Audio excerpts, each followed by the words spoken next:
好啦，各位群組成員，呢一個係一個福利嚟嘅，呢個係一個好嘅一個計劃嚟嘅。咁呢個大家可能唔知咩嚟啦。咁呢個其實係一個回饋計劃嚟嘅，咁就係為咗答謝翻大家嘅努力啦，同埋呢5年嚟嘅貢獻嚟嘅。咁所以就會有一個繁榮燒條卓越之星群組成員回饋計劃嘅。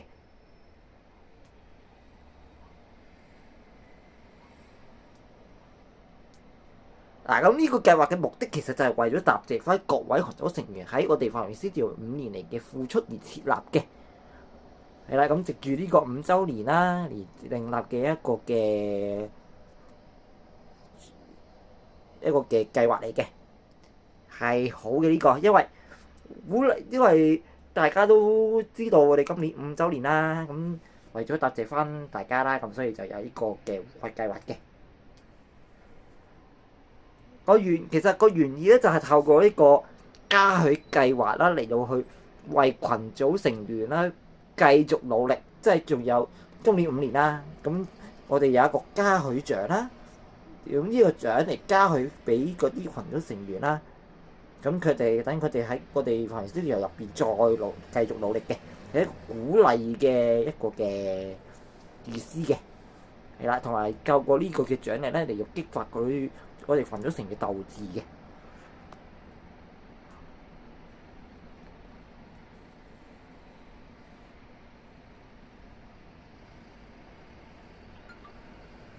嗱，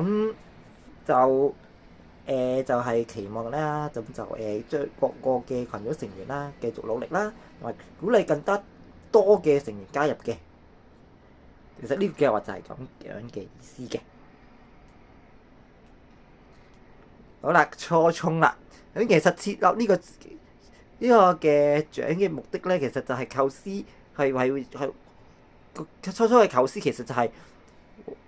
為咗以一個群組成員為主嘅，咁同埋希望群組成員不忘初心啦，咁繼續拍多啲好嘅片啦，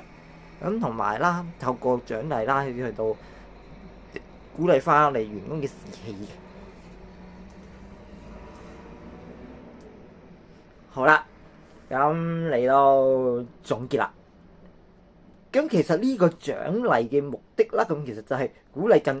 更加多嘅人會加入啦，同埋藉住呢個嘉許計劃啦，咁嚟到鼓勵我哋群組成員，同埋藉住獎勵啦，嚟到提升個士氣啦，同埋我哋為呢個計劃會係為未來做一個發展嘅。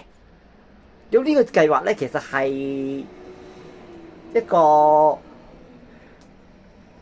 員工嘅福利嚟嘅，因為大家都知大家都辛苦咗5年啦，咁係時候有啲獎勵俾大家，就係有一個咁呢一個嘅回饋計劃出咗嚟啦。咁冇呢個回饋計劃，你哋覺得 OK 嘅係咪啊？係咯，咁去到呢度啦。